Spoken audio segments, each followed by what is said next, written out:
అవును తండ్రి, స్తుతి.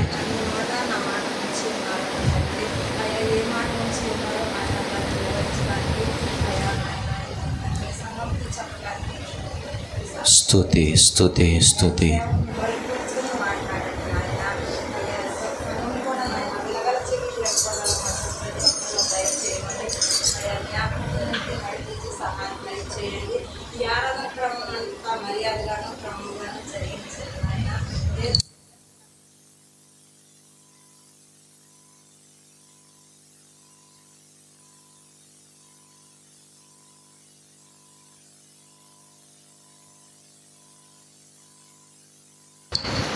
మంచిది.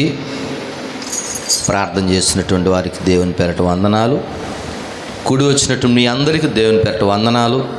దేవుని కృప మనందరికీ తోడుగా ఉండి నడిపించును గాక. ఆమెను. మంచిది. 2025వ సంవత్సరం ఆగస్టు నెలలోనికి ప్రభు మనల్ని ప్రవేశపెట్టారు.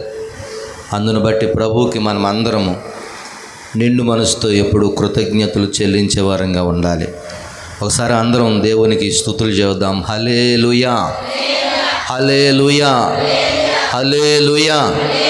గడిచిన కాలమంతా కాపాడిన దేవునికి మహిమ కలుగునుగాక. ఆమేన్. ఈరోజు సామెతల గ్రంథంలో 17వ అధ్యాయము 17వ మాట చదువుకుందాం. నిజమైన స్నేహితుడు విడువక ప్రేమించును, దుర్దశలో అట్టివాడు సహోదరుడునిగా. చాలమ్మ. ఈరోజు ఎందుకు ఈ వాక్యము చదివానో మీ అందరికీ కొంతమందికి తెలిసి ఉండొచ్చు. ఈ రోజున ఫ్రెండ్షిప్ డే. స్నేహితుల యొక్క వాళ్ళ యొక్క మంచితనమును బట్టి మన జీవితంలో మంచి స్నేహితులను మనం కలిగి ఉండాలి. మంచి వారితో సహవాసం చేయాలి. ఎటువంటి వారితో సహవాసం చేయాలో అటువంటి వారితోనే సహవాసం చేయాలి. ఎవరితో పడితే వాళ్ళతో సహవాసము చేయకూడదు. ఎందుకనంటే వాక్యము ముందుగానే ప్రభు మనలను హెచ్చరించారు. దుష్ట సాంగత్యము మంచి నడవడికను చెరుపుద్ది. అంటే మనలను చెడగొట్టేటువంటి సహవాసం చేయకూడదు. ఇంకా ఎట్లాంటి వారితో మనం సహవాసం చేయాలంటే, మనం తప్పు చేసినప్పుడు మన తప్పులు మనలను ఎత్తి చూపేవారు కావాలి. మన తప్పుల్ని కవర్ చేసేవారు కాదు. ఏం కాదులే అన్నట్లుగా కాదు. మనం తప్పులో ఉన్నప్పుడు, మనం తప్పు చేస్తున్నప్పుడు మనలను గద్దించేవారు కావాలి. మనం తప్పు చేస్తున్నప్పుడు మనలను సరిచేసేవాళ్ళు కావాలి. అట్టివారే మనకు నిజమైనటువంటి స్నేహితులు. నిజమైన స్నేహితుడు అనంట గాయాన్ని రేపును. కపట మిత్రుడు లెక్కలేనటువంటి ముద్దులు పెడతాడు. పరిశుద్ధ గ్రంథంలో 3 వ్యక్తుల గురించి ఈ రోజున మంచి స్నేహితులు ఎలా ఉండాలి, ఎట్లాంటి స్నేహితులు మనం కలిగి ఉండాలి, చివరిలో మనం ఎట్లా ఉండాలో కూడా చెప్తాను. మొదటిగా ఎట్లాంటి స్నేహితులు అని అంటే, నిజమైన స్నేహితుడు విడువక ప్రేమించును, దుర్దశలో అట్టివాడు స్నేహితుడునిగా ఉండును. దుర్దశలో అంటే మనం చెడ్డ పరిస్థితుల్లో, భయంకరమైన పరిస్థితుల్లో మనం ఉన్నప్పుడు మనతో పాటు ఉండేవాడే మన నిజమైనటువంటి స్నేహితుడు. అట్టివారు మనకు చాలా అవసరం. అట్లా ఉన్నటువంటి వారిలో ఒకళ్ళిద్దరి గురించి చెబుతాను. మొదటిగా దావీదు. దావీదు తన జీవితంలో ఒక వ్యక్తితో సహవాసం చేశాడు. ఆ వ్యక్తి పేరు ఏంటంటే యోనాతాను. యోనాతాను దావీదును, దావీదు యోనాతానుని ఇద్దరు ఒకరికొకరు మంచి సహవాసంలో ఉన్నారు. ఈ యోనాతాను ఎవరనంటే రాజు అయినటువంటి సౌలు యొక్క కుమారుడు యోనాతాను. ఒకసారి చూడండి, దేవుని వాక్యపు వెలుగులో నుండి మొదటి సమూయేలు గ్రంథము, దయతో క్షమించండి, 2వ సమూయేలు గ్రంథము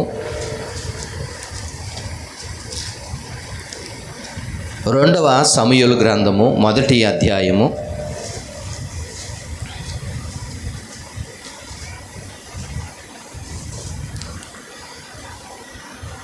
26వ మాట చదువుకుందాం.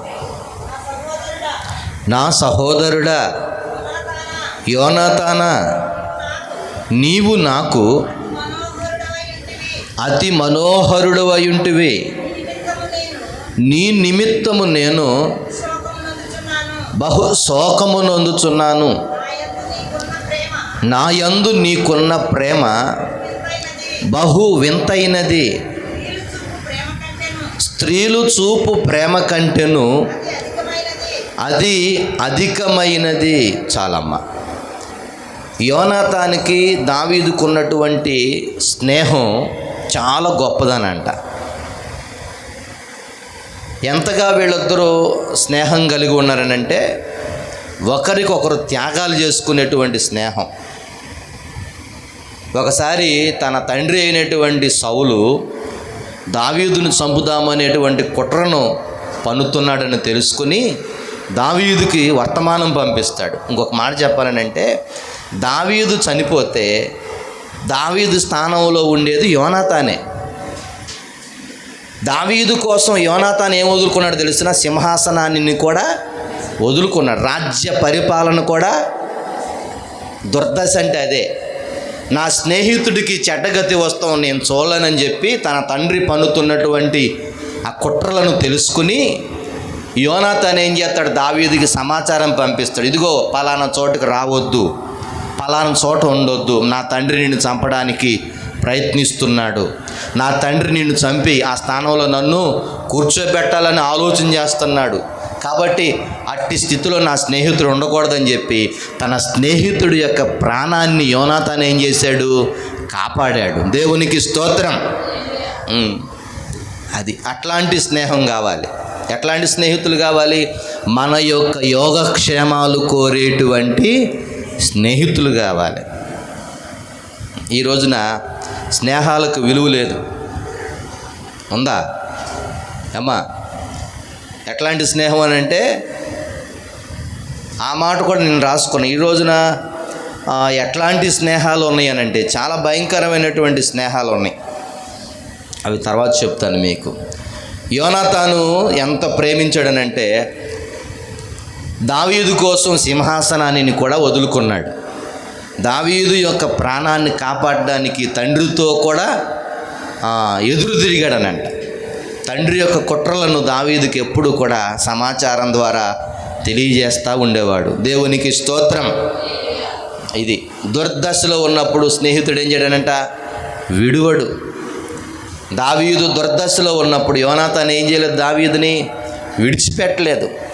దావీదు యొక్క యోగక్షేమాన్ని కోరుకున్నవాడు యోనాతాన్. అందుకనే యోనాతాను గురించి దావీదు అంటాడు, నా సహోదరుడా యోనాతానా, నీవు నాకు అతి మనోహరుడు అయుంటివి. నీ నిమిత్తము నేను బహు శోకము నందుచున్నాను. నా యందు నీకున్న ప్రేమ వింతైన ప్రేమ అంట వీళ్ళదే. అదేంట్రా, ఎవడైనా సింహాసనం కోరుకుంటాడు? నాకు బదులు నువ్వు సింహాసనంలో ఉండాలి. దావీదు మీదంట యోనాతానుకున్న ప్రేమ బహు వింతైనది. ఈ రోజునేంటిది? ఆయన లాగాలి, ఆ స్థానంలో నేను ఎక్కాలి. ఈ స్నేహాలు ఇప్పుడు ఆయన పడగొట్టాలి, నేను దాని మీద ఎక్కాలి. ఈ స్నేహాలు దుష్ట సాంగత్యం ఇది. కానీ యోనాతాన్ ఏమన్నాడు తెలుసునా? నా స్నేహితుడు ఆ సింహాసనం మీద ఉండాలి. దేవునికి స్తోత్రం. ఎందుకంటే నాకంటే యోగ్యుడు నా స్నేహితుడు. వాళ్ళ నాన్న చెబుతున్నాడు, ఒరే యాగడగొట్టు దాని కొడక, దావీదు గాడి చచ్చిపోతేనే రా సింహాసనం మీద నువ్వు ఉండేదని చెప్పి సౌలుని మాటి మాటికి సౌలు యోనాతానుని హెచ్చరిస్తుంటే నాన్న అట్లా కుదరదు, దేవుడు ఇస్తేనే దాన్ని ఏం చేయాలి, మనము తీసుకోవాలి, సొంతంగా మనం లాక్కోకూడదని చెప్పి దావీదుకి ఒక లెక్క చెప్పాలంటే హృదయానుసారుడిగా యోనాతాను ఉన్నాడు. దేవునికి స్తోత్రం. ఇంకా ఏమన్నాడనంటే, స్త్రీలు చూపు ప్రేమ కంటేను అది అధికమైనది. ఎంతగా వీళ్ళు స్నేహం చేశారనంటే వాళ్ళకున్న ప్రేమ చాలా వింతైనది. స్త్రీలు చూపు ప్రేమ కంటే అది బహు అధికమైనది. దావీదుకి యోనాతానికి మంచి సహవాసం. ఎట్లాంటి సహవాసం అనంటే, నా స్నేహితుడు ఎప్పుడు బాగుండాలి. దేవునికి స్తోత్రం. నా స్నేహితుడు ఎప్పుడు కూడా బాగుండాలి. నా స్నేహితుడు బాగుండటం నా కళ్ళతో నేను చూడాలి. దేవునికి స్తోత్రం. అట్లాంటి ఉన్నతమైనటువంటి ఆ అనుభవంలోనికి దేవుడు మనల్ని అందరినీ నడిపించునుగాక. ఆమేన్. ఇంకొక మాట చదువుకుందాం. యోనాతాను దావీదుని ప్రేమిస్తే చూడండి, అదే 2వ సమూయేలు గ్రంథము 9వ అధ్యాయము 1వ మాట. యోనాతానును బట్టి నేను ఉపకారము చూపుటకు సౌలు కుటుంబంలో ఎవడైనా కలడా అని దావీదు అడిగెను. సౌలు కుటుంబమునకును సేవకుడగు ఒకడుండగా పిలువనంపిరి రాజు. చదువమ్మా.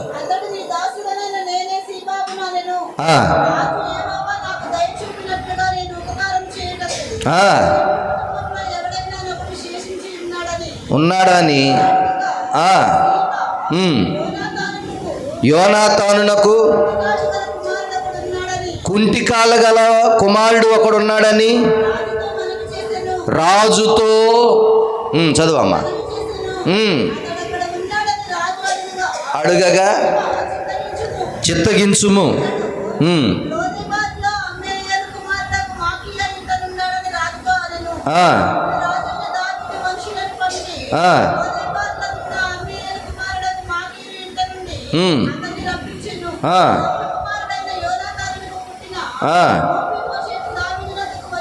మెఫీబోషెతు దావీదునొద్దకు వచ్చి సాగిలపడి నమస్కారము చేయగా, చూడండి ఎంత ప్రేమగా పిలుస్తున్నాడో. ఈ మెఫీబోషెతు ఎవరమ్మా? యోనాతాను యొక్క కొడుకు. దేవునికి స్తోత్రం. ఎవరంటే ఈయన యోనాతాను యొక్క కొడుకు. ఈ స్టోరీ అంతా ఎందుకు చెప్తున్నాడంటే, దావీదుకు యోనాతాను మేలు చేశాడు. ఇప్పుడు సౌలు యోనాతాను ఇద్దరు చచ్చిపోయారు. సౌలు యోనాతాను ఒకే రోజున చచ్చిపోయారు. ఇప్పుడు దావీదు మనసు ఏం చేస్తానంటే, ఇంకా ఎవరైనా సౌలు కుటుంబంలో ఇంకెవరైనా చూపారా? యోనాతానును బట్టి అంటున్నాడు అక్కడ. అంటే తన స్నేహితుడిని బట్టి ఏం చేయాలనుకుంటున్నాడు? సౌలు కుటుంబానికి మేలు చేయాలి. అప్పుడు మెఫీబోషెతు దావీదు ఎదుటకు వచ్చినప్పుడు దావీదుకు ప్రేమ అంట మెఫీబోషెతు మీద ఉప్పొంగుతూ వచ్చిందంట. మెఫీబోషెతు, ఆ మాట చూడండి. మెఫీబోషెతు, మీ నాన్నను బట్టి నీకు ఉపకారం నేను చేస్తున్నా. ఎందుకంటే చూడండి, విలువలు, స్నేహానికి విలువలు. మనం ఎలా ఉండాలంటే, అట్టివాడు దుర్దశలో అట్టివాడు మనకు సహోదరుడిగా ఉంటుంది. సౌలు కుటుంబంలో యోనాతానుకి పుట్టినటువంటి తన కుమారుడైనటువంటి మెఫీబోషెతు దుర్దశలో ఉన్నాడని దావీదుకు తెలుసుకొని ఇప్పుడు దావీదు ఏం చేస్తున్నాడు? దుర్దశలో ఉన్నటువంటి మెఫీబోషెతుని ఆదరిస్తున్నాడు. దేవునికి స్తోత్రం. నిజమైన స్నేహితుడు విడువక ప్రేమించును. అట్టివాడు దుర్దశలో ఉన్నప్పుడంట మనకు సహోదరుడిగా ఏం భయపడబాక నేను నీకు భరోసా ఇస్తున్నాడు. స్నేహానికి విలువ ఇవ్వాలి. ఎట్టివారితో సహవాసం చేయాలనంటే, ఇదిగో మనతో పాటు మన ఆత్మీయ జీవితం కోసం ప్రార్థన చేసేవారు మనకు స్నేహితులుగా ఉండాలి. మనం దుర్దశలో ఉన్నప్పుడు ఎదుగో మనకు సపోర్ట్గా ఉండేవాళ్ళు మనకు స్నేహితులుగా ఉండాలి. దేవునికి స్తోత్రం.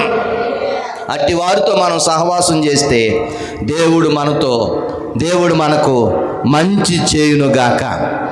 ఎట్లాంటి స్నేహితులు అంటే యోనాతాను దావీదు ఎట్లాగైతే స్నేహంగా ఉన్నారో అట్లాగూ మనం కూడా మంచి సహవాసములో మనం అందరము ఉందుదుముగాక. ఆమేన్. ఇంకొకరు ఎవరనంటే మొదటిగా దావీదు యోనాతాను దుర్దశలో దావీదు ఏం చేశాడు? యోనాతానుకు పుట్టినటువంటి మెఫీబోషేతుకి తోడుగా ఉన్నాడు. దుర్దశలో ఏం చేశాడు? తోడుగా ఉన్నాడు. రెండవది, రూతు గ్రంథంలోనికి వెళ్ళండి. రూతు గ్రంథంలో ఒక మాట ఉంటుంది. మొదటి అధ్యాయం 16వ మాట చదవండి.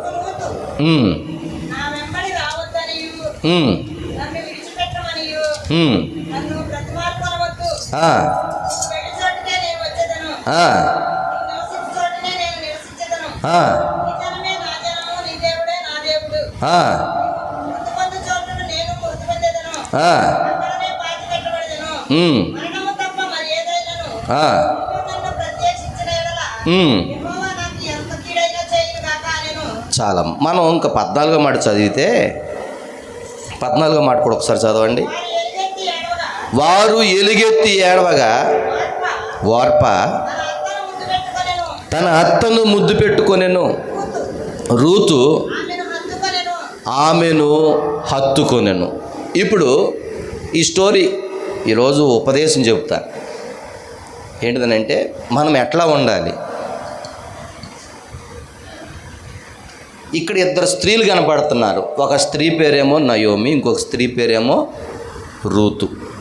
ఇంకొక స్త్రీ ఉంది వార్ప.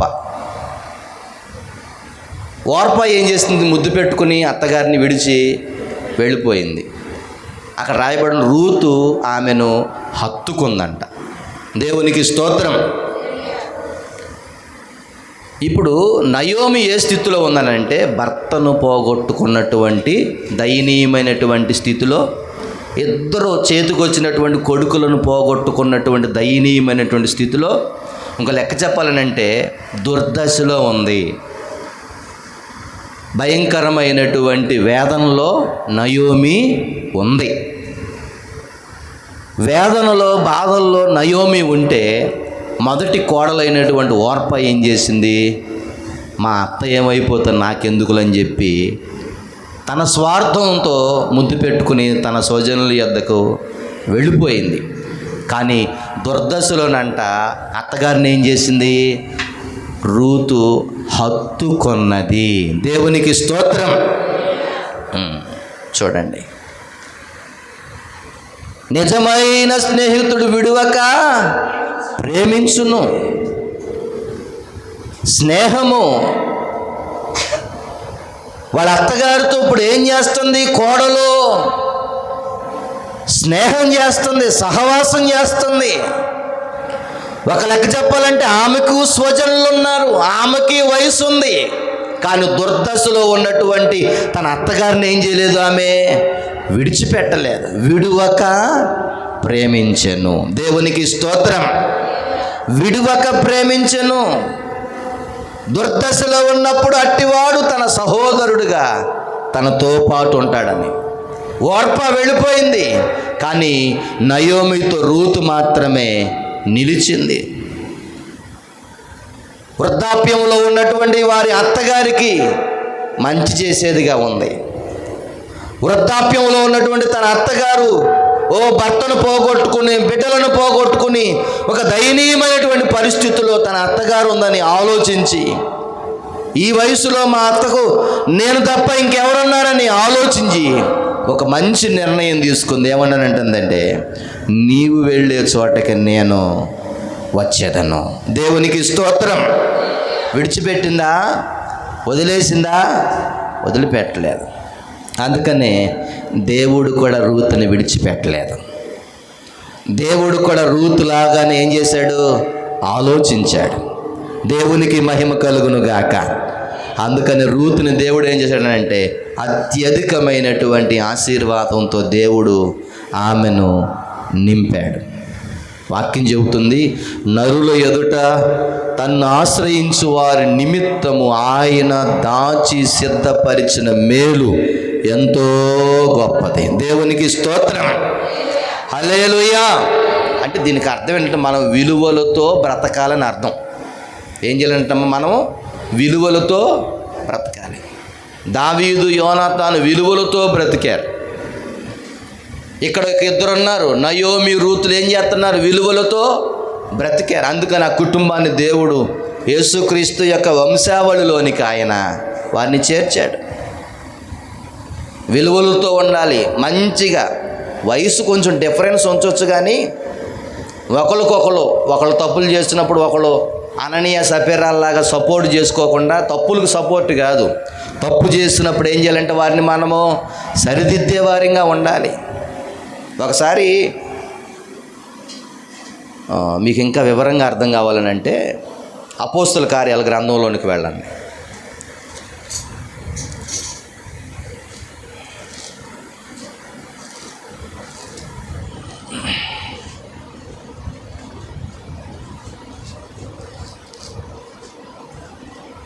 అపోస్తల కార్యముల గ్రంథము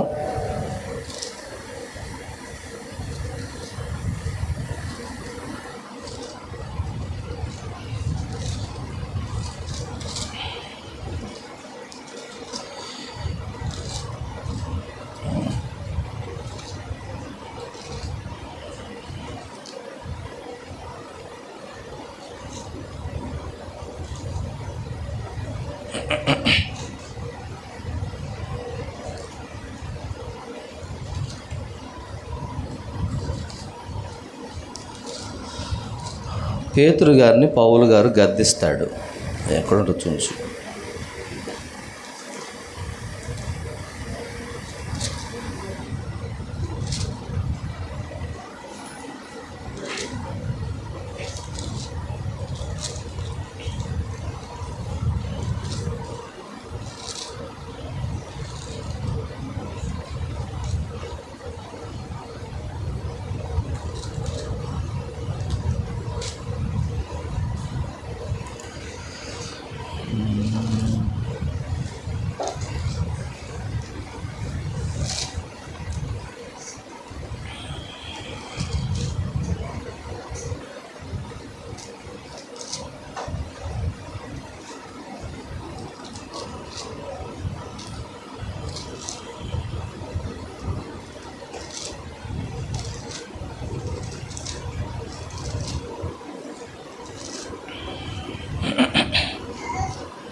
సరే, అది తర్వాత చూద్దాము.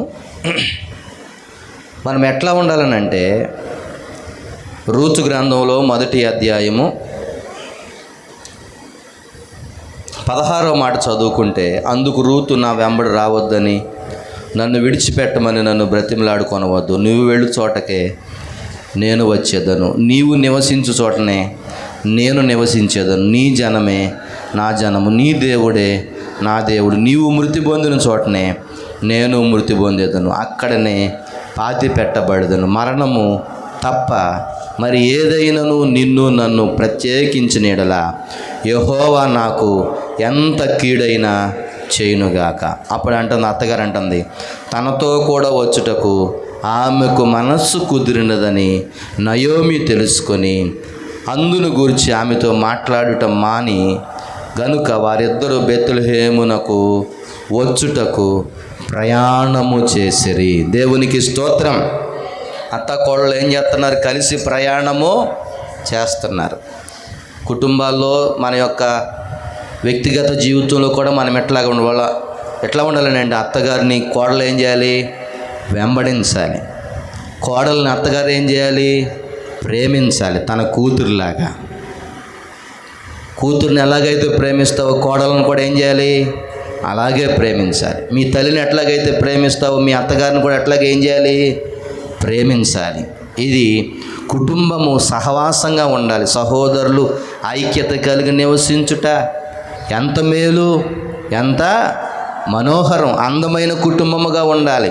అత్త కోడళ్ళు మాట్లాడుకుని ఇదిగో వాళ్ళలాగా రూతు నయోమిలాగా ఉండాలి. మనం ఒకరికొకరు ఏం చేయాలి? ఆత్మీయ జీవితంలో ప్రార్థనా పరులుగా, దేవుని మార్గములు నడిచేవారుగా, మంచి సహవాసంలో ఉండాలి. దేవుడు అట్టి కుటుంబాన్ని దీవించునుగాక. ఆమేన్. దావీదు యోనాతానులాగా ఉండాలి, నయోమి రూతుల్లాగా ఉండాలి. ఇంకా ఎలా ఉండాలనంటే యోబు గ్రంథంలోనికి వెళ్ళండి ఒకసారి. యోబు గ్రంథము చూడండి. ఇంకా మన స్నేహితులు ఎలా ఉండాలనంటే 2వ అధ్యాయము 11వ మాట చదవండి. తెమానీయుడైనటువంటి ఎలీఫజు,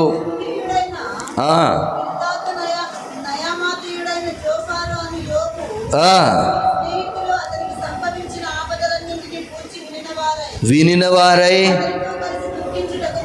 అతనితో కలిసి దుఃఖించుటకును అతనిని ఓదార్చుటకును పోవాలనని ఆలోచించుకొని, అబ్బా, ఇది సహవాసం అంటే ఏంటిదంటమ్మా? తన స్నేహితుడికి భయంకరమైనటువంటి పరిస్థితి వచ్చిందని తన 3 స్నేహితులు ఆలోచించుకుని మాట్లాడుకుని ఏమని మాట్లాడుకుంటున్నారు?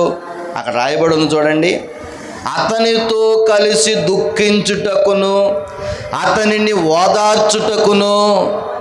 చూడండి, మనతో కలిసి తినేవాళ్ళు వస్తారు కానీ ఎవరు? మనతో కలిసి తినేవాళ్ళు వస్తారు. మనతో కలిసి దుఃఖపడే వాళ్ళు ఎవరైనా వస్తారా? యోబుకున్న స్నేహితులు ఎటువంటి వాళ్ళనంట? యోబు ఎటువంటి వాడో యోబు స్నేహితులు కూడా అటువంటి వారే. దేవునికి స్తోత్రం. నయోమి ఎట్లాంటిదో నయోమికి వచ్చినటువంటి కోడలు కూడా అట్లాంటిదే. యోనాతాను ఎట్లాంటి వాడో దావీదు కూడా అట్లాంటి వాడే. యోబు ఎట్లాంటి వాడో యోబుకున్నటువంటి స్నేహితులు కూడా అట్లాంటి వాడే. దేవునికి స్తోత్రం. యోబు తన స్నేహితుల కొరకు ప్రార్థన చేశారు. యోబు స్నేహితులు కూడా యోబు కోసం ఏం చేస్తాకు వచ్చారు? అతనితో కలిసి దుఃఖించుటకును అతనిని ఓదార్చుటకు వచ్చారంట. దేవునికి స్తోత్రం. స్నేహితులంటే వీళ్ళు. స్నేహితులంటే ఎవరండి? మనం బాధలో ఉన్నప్పుడు మనతో కలిసి మన కుటుంబాల కోసం ఏం చేసేవాళ్ళంట? వాళ్ళు మన కుటుంబాలు బాగుపడాలని, మనం ఉన్నటువంటి దుర్భర పరిస్థితుల్లో మనం బయటికి రావాలని మన కొరకు వాళ్ళు ఏం చేయాలి? దుఃఖించే వాళ్ళుగా ఉండాలి. దేవునికి స్తోత్రం. చూడండి ఎంత గొప్ప మంచి స్నేహితులో చూడండి. అతనితో కలిసి దుఃఖించుటకును అతనిని ఓదార్చుటకును పోవాలని ఆలోచించుకొని తమ తమ నివాసములను విడిచి వచ్చిరి. ఇప్పుడు మనకు మంగళవారం క్రమాలు పెట్టుకుంటున్నారు. ఎందుకు పెట్టుకుంటున్నారనంటే ఆ ఇంట్లో ఉన్నటువంటి ఆ దుర్భర పరిస్థితుల్లో నుండి వాళ్ళు విడిపించబడాలని, ఆ ఇంట్లో దేవుని కార్యాలు జరగాలని, ఆ ఇంట్లో ఉన్నటువంటి ఆర్థిక లోట్లన్నీ దేవుడు తీర్చాలని, ఆ ఇంటి క్షేమం కోసం ఏం చేస్తున్నాను? మనం ప్రార్థన చేస్తున్నాం. ఇప్పుడు ఏం చేయాలి? మీ నివాస స్థలాలను విడిచి ఆ నివాసంకి వచ్చి ఏం చేయాలంటే మనము ప్రార్థన చేయాలి. దేవునికి స్తోత్రం. మనం అందరం ఎవరమే? వాక్యం చెబుతుంది, మీరు అపోస్తుల యొక్క బోధలోను సహవాసములోను ఏం చేయాలంటే మనం అందరం ఎవరం అంటే ఒకే సహవాసంలో ఉన్నవాళ్ళం. ఈ క్రమాలు ఎందుకు ఏర్పరచుకున్నాము అని అంటే మన ఇంట్లో ఉన్నటువంటి పరిస్థితులు మారాలని. యోబు భయంకరమైన పరిస్థితుల్లో ఉన్నాడని యోబు స్నేహితులు అందరూ ఆలోచించుకుని ఇదిగో మనమందరము యోబు దగ్గరికి వెళ్ళి అతనితో కలిసి ఏం చేయాలని? ప్రార్థన చేయాలని. దేవునికి స్తోత్రం. ప్రార్థన చేయాలి. చూడండి ఇంకేం చేశారు వాళ్ళు?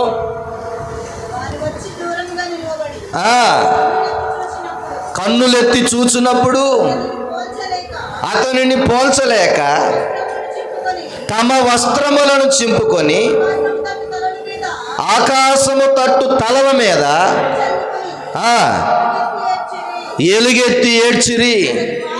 అతని బాధ అత్యధికముగా నుండినని గ్రహించి ఎవరును అతనితో ఒక్క మాటైనను పలుకక రేయింబగళ్ళు 7 దినములు అతనితో కూడా నేలన. అబ్బా, ఎట్లాంటి స్నేహితులండి! ఎట్లాంటి స్నేహితులు!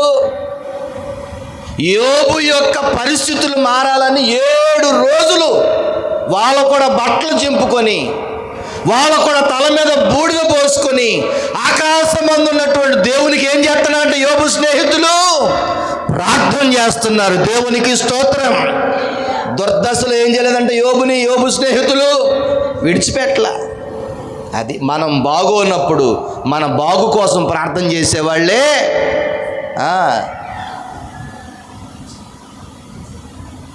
ఈ రోజున పరిస్థితులు అట్లా లేవు. బాగున్నప్పుడే వస్తున్నారు, బాగోనప్పుడు రాటల్లా. సామెతలు చదువుతున్నప్పుడు భలే విచిత్రమైనటువంటి మాటలు దొరుకుతాయి. అందుకనే మనం జ్ఞానంగా ఉండాలంటే సామెతలు తప్పనిసరిగా చదవాలనంట. మెలకువలు వస్తాయనంట. ఏమొస్తాయి? మెలకువలు. ఏం చేయాలి, ఏం చేయకూడదు, ఎక్కడికి వెళ్ళాలి, ఎక్కడికి వెళ్ళకూడదు, ఎలా మాట్లాడాలి, ఎలా మాట్లాడకూడదు. దేవునికి స్తోత్రం. యోబు భయంకరమైన స్థితిలో ఉన్నాడని యోబు స్నేహితులు ఆలోచించారు. వీళ్ళ యొక్క గోత్రాల గురించి కూడా రాయబడింది. యోబు స్నేహితులందరూ ఇశ్రాయేలు కాదు.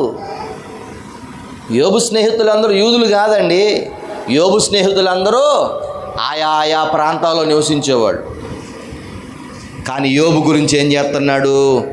అబ్బా, 11వ మాట నుండి 13వ మాట వరకు చదువుతుంటే, ఇట్లాంటి వాడినిగా, ఇట్లాంటి స్నేహితులను నేను కూడా, నా బాగోగుల కోసం ప్రార్థన చేసేటువంటి మంచి స్నేహితులను నేను కూడా కలిగి ఉందుదునుగాక. ఆమేన్. నువ్వు కూడా అట్లాంటి స్నేహితుడుగా ఉండాలి. ఎట్లాంటిది? అసలు పడిపోయిన వాళ్ళని ఇంకా పడగొట్టి, ఇదంటారుగా, మూలిగే నక్క మీద తాటకాయ పడినట్టు, అసలుకే బాధల్లో ఉంటే నీ మాటలు ఇంకా వాళ్ళని నొప్పించేటట్లుగా, నీ మాటలు ఇంకా వాళ్ళ గాయాలను రేపేటట్లుగా ఉండకూడదు. నిజమైన స్నేహితుడు విడువక ప్రేమించును, అట్టివాడు దుర్దశలో సహోదరుడుగా నిలుచును. దేవునికి స్తోత్రం. దుర్దశలో ఉన్నప్పుడు యోబు స్నేహితులు ఏం చేశారు? యోబు పక్షాన వచ్చి నిలవబడ్డారు. ఎన్ని రోజులు అంటమ్మా? 7 రోజులంట. నేలను ఏం చేశారు? కూర్చున్నారు. ఏం చేస్తున్నారు? గోనె పట్ట కట్టుకొని, బట్టలు చింపుకొని, యోబు బాగుపడాలని, యోబు క్షేమం రావాలని, యోబుని సరిచేయాలని, యోబు కోసం ప్రార్థన చేయాలని 7 రోజులు కూర్చున్నారంట నేల మీద. దేవునికి స్తోత్రం. ఎక్కడ కూర్చున్నారనంటమ్మా? నేల మీద. అందుకని ఈ మంగళవారం ప్రార్థన చేస్తూ కుర్చీలో కూర్చోట్లేదు నేను. అర్థమవుతుందా? వాక్యం ప్రకారం చేయాలండి. దేవునికి స్తోత్రం. నేలను కూర్చున్నారంట యోబు స్నేహితులు అందరూ.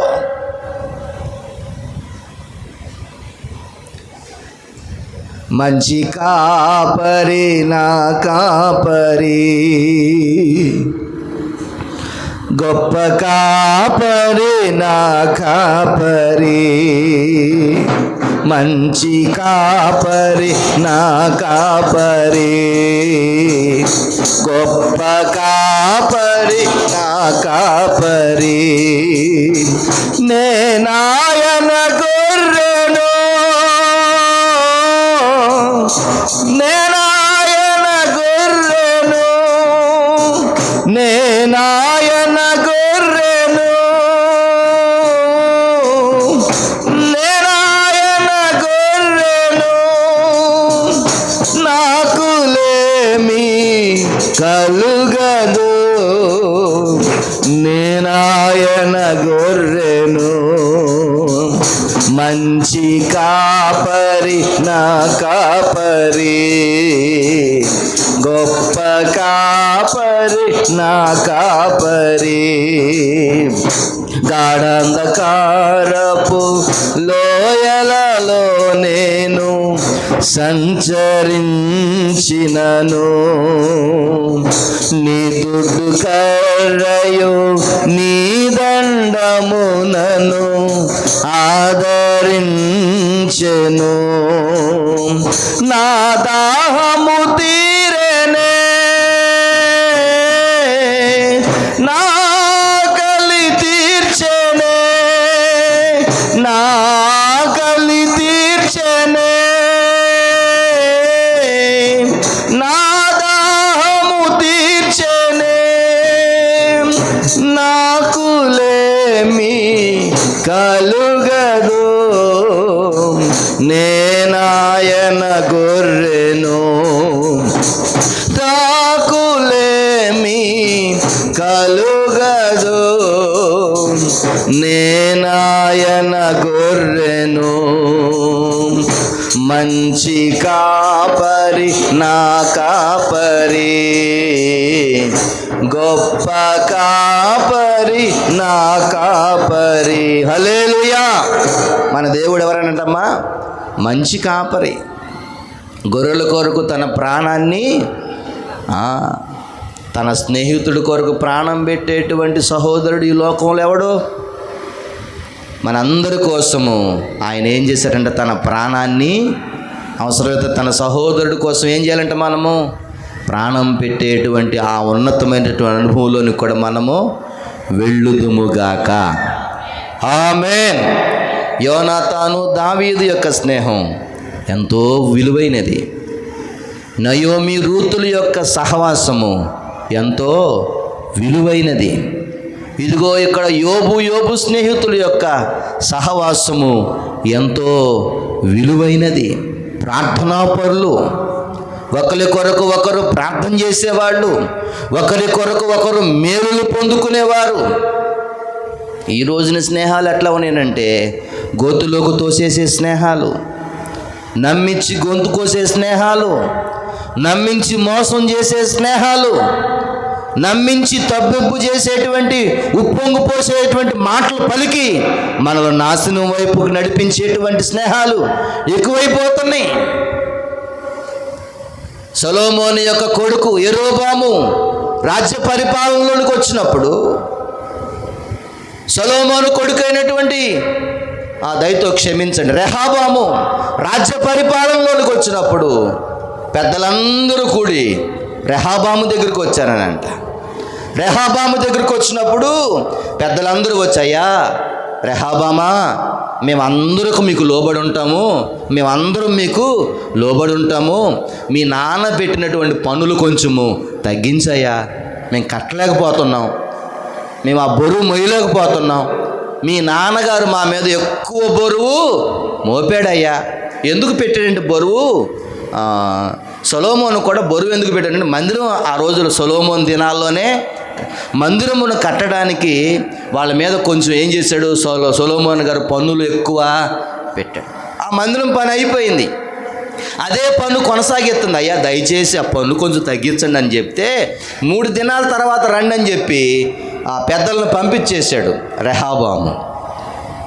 పెద్దలందరూ వచ్చి సలహా ఇచ్చారు, అయ్యా వాళ్ళు చెప్పినట్లు పన్ను తగ్గిస్తే వాళ్ళు నీకు ఉన్నంతకాలం నీకు లోబడి ఉంటారని చెప్పి పెద్దలు సలహా ఇస్తే తనతో పాటు ఉన్న స్నేహితులు ఏం చేశారు, అరే వాళ్ళ మాట నువ్వు వినేదేంట్రా, నువ్వెవడు ఇప్పుడు రాజువి, నువ్వేదనుకుంటే అది జరగాలి, కాబట్టి వాళ్ళ మాట నువ్వు వింటే వాళ్ళకు నువ్వు దాసుడు అయిపోతావు, రేపొద్దున వాళ్ళు వచ్చి నీ మీద పెత్తనం చేస్తారు, కాబట్టి వాళ్ళ మాట నువ్వు వినొద్దు అని చెప్పి తనతో పాటు పెరిగినటువంటి ఆ యవనస్తుల మాట, చెడ్డ స్నేహితుల మాట విని రెహబాము ఏం చేశాడు, అప్పటి వరకు 20 పైసలు పన్నుంటే ఇది 40 పైసలు చేశాడు, ఇంకా 200 పన్నుంటే 400 చేశాడు, ఇంకా పన్ను పెంచి మా నాన్న చెయ్యి చిటికిన వేలే కానీ నా చిటికిన వేలు మా నాన్న చెయ్యి కంటే ఎక్కువ బరువు అని చెప్పి ఇశ్రాయేలు ప్రజలను కఠినమైనటువంటి దాసత్వంలోకి తీసుకెళ్తే రెహబాము యొక్క రాజ్యం ఏమైపోయింది తెలిసిన 2గా చీలిపోయింది. ఇశ్రాయేలీలు యోధా వారు వేరైపోయారు.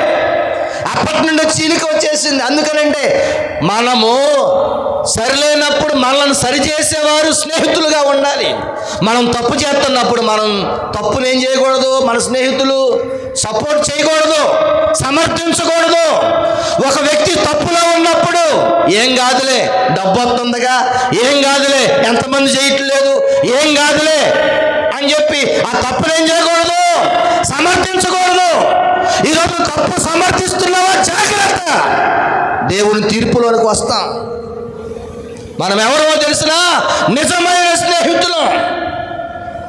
నిజమైన స్నేహితుడు అనంట గాయాన్ని రేపును. కొండిగాడే తిరుగులాడేవాడు కపటమైనటువంటి ముద్దులు ఏం చేస్తాడు, పెడతాడు. వార్పాయి ఏం చేసింది, దొంగ ముద్దులు పెట్టి వెళ్ళిపోయింది. దుర్దశలో రూతు మాత్రమే నయోమితో ఉంది. దేవునికి మహిమ కలుగును గాక. మనం ఎలా ఉండాలో కూడా తెలుసుకుందాం. యోనాతాను దావీదు మంచి స్నేహంలో ఉన్నారు. రూతు నయోమి మంచి సహవాసంలో ఉన్నారు. యోబు స్నేహితులు మంచి స్థితిలో ఉన్నారు. మనం ఎలా ఉండాలి? యాకోబు రాసిన పత్రిక ఒక్కసారి తీయండి, 5వ అధ్యాయము 12వ మాట చదవండి. యాకోబు రాసిన పత్రిక 5వ అధ్యాయము 12. ఇప్పుడు మనం అందరం ఎవరు అంటమ్మా చెప్పండి, మనం అందరం ఎవరు? ఇప్పుడు నా సహోదరులారా, ముఖ్యమైన సంగతి ఏదనగా ఆకాశము తోడని గాని, భూమి తోడని గాని, మరి దేవుని తోడని గాని ఒట్టు పెట్టుకొనక మీరు తీర్పు పాలు కాకుండానట్లు అవును అంటే అవును, కాదు అని అంటే కాదు అని ఉండవలను. మీలో ఎవరికైనా శ్రమ సంభవించినా మనకు కాదులే అని అనుకోకూడదనంట, మంది కాదులే అని అనుకోకూడదనంట. ఏంటిదంటమ్మా స్నేహం అంటే ఏంటిది? నా సహోదరులు అంటే అర్థం ఏంటిది? యేసు రక్తంతో కడగబడినటువంటి మనమందరం ఎవరమే? సహోదరులు. అదే మూలవాక్యంలో ఉంది, అట్టివాడు దుర్దశలో సహోదరుడిగా సపోర్ట్గా నిలుచును. దేవునికి స్తోత్రం. ఎవరికైనా శ్రమ వస్తే ఏం చేయాలి? సంఘం అందరూ ఏం చేయాలి? ఆ పక్షాన ప్రార్థన చేయాలి. దేవునికి స్తోత్రం. దావీదు యోనాతాను అలాగే చేశారు. రూతు నయోమి అలాగే చేశారు. యోబు స్నేహితులు అలాగే చేశారు. నేను ఎలా ఉండాలి, మనం ఎలా ఉండాలి అని అంటే, నా సహోదరులారా మీలో ఎవరికైనాను మనకు కాదులు అనుకోకూడదంట. ఏమనుకోకూడదు? మనకు కాదు అనుకోకూడదు. చదవండి అమ్మా. పాడవలను, సంఘపు పెద్దలను పిలవనంపవలను, అతని కొరకు ప్రార్థన చేయవలను. విశ్వాస సహితమైన ప్రార్థన రోగిని స్వస్థపరచును. ప్రభు అతని లేపును. అతడు పాపము చేసిన వాడైతే పాప క్షమాపణ నందును. మీ పాపములను ఒకనితో ఒకడు ఏం చేయాలంటమ్మా? మీ పాపములను అంటే సంఘములో ఎవరైనా పాపములో పడిపోతే ఆ వ్యక్తి పాపాలను మనం ఏం చేయాలనంట? ఒప్పుకోవాలి. ఎవరైనా సహవాసంలో ఒకవేళ శ్రమల్లో ఉంటే వాళ్ళ కొరకు ఏం చేయాలనంట? ప్రార్థన చేయాలి. దేవునికి స్తోత్రం. విశ్వాస సహితమైన ప్రార్థన ఆ రోగిని ఏం చేస్తుంది? స్వస్థపరుస్తుంది.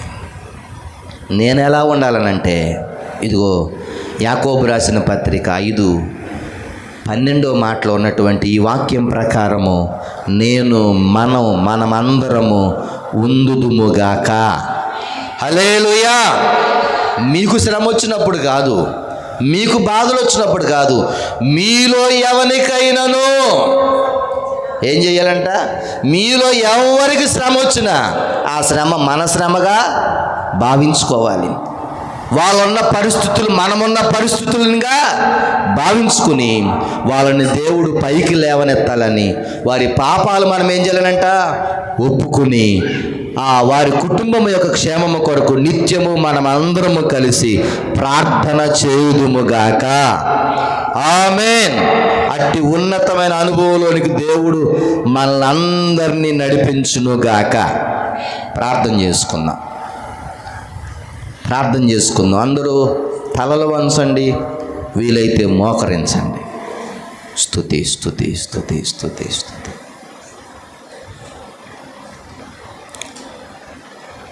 ప్రతి ఒక్కరూ దేవుని వాక్యం ప్రకారము దావీదు యోనాతాను ఎలా ఉన్నారు, రూతు నయోమి ఎలా ఉన్నారు, యోబు స్నేహితులు ఎలా ఉన్నారు, మరి నువ్వు ఎలా ఉన్నావు, నేను ఎలా ఉన్నాను? ఒకసారి ఆలోచన చేయండి. చెడగొట్టేవాడుగా ఉన్నావా, బాగు చేసేవాడుగా ఉన్నావా? నీ స్నేహితుడు మేలు కోరుతున్నావా, కీడు కోరుతున్నావా?